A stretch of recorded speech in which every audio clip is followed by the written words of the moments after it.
আসসালামু আলাইকুম এভরিওয়ান। তো আশা করি সকলে অনেক অনেক ভালো আছেন। তো আমিও আলহামদুলিল্লাহ আপনাদের দয়ায় অনেক অনেক ভালো আছি। আজকে আমি আপনাদেরকে ঘুরে দেখাবো কক্সবাজারের অন্যতম একটি সুন্দর বিচ, সেটা হচ্ছে ইনানি বিচ। তো আমরা এখন সামনের দিকে এগোবো এবং কি আপনাদেরকে দেখানোর চেষ্টা করব যে আসলে ফিশিং বোটগুলো দিয়ে তারা কিভাবে মাছ ধরে।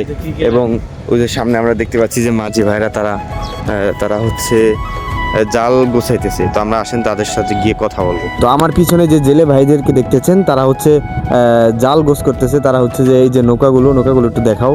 তো এই ফিশিং বোটগুলো এগুলো নিয়ে হচ্ছে তারা সমুদ্রে মাছ ধরে। আমরা তাদের সাথে কথা বলি। আসসালামু আলাইকুম ভাইয়া, ভালো আছেন? জি আলহামদুলিল্লাহ। ভাইয়া এটা আসলে কি জাল? এটা সাপা জাল বলে আমরা। তো মানে এই জালটা দিয়ে আসলে মানে এই যে বড় বড় যে মাছগুলো ওগুলো কি আটকায় কিনা?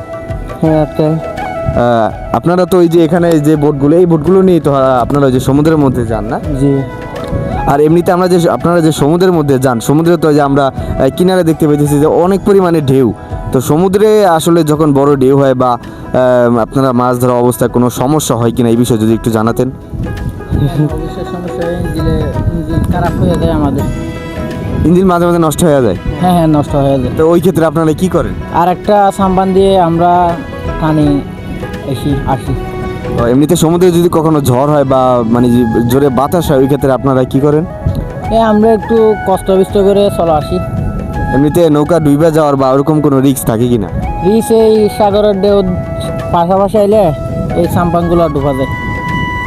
ও এমনিতে তেমন কোনো সমস্যা হয় না? না না, ওই শীতকালে আপনার ডাকাইতে ধরে আর কি। শীতকালে ডাকাতের ভয় থাকে।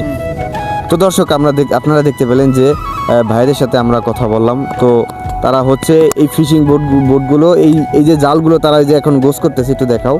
এই জালগুলো গোছ করা শেষ হলে এগুলো হচ্ছে বোটের মধ্যে উঠায়া এরপরে এই বোট নিয়ে হচ্ছে তারা সমুদ্রে যায় এবং তারা হচ্ছে মাছ ধরে। এই যে বোটগুলো দেখতে পাচ্ছেন এটা হচ্ছে বোটের ভিতরের দৃশ্য।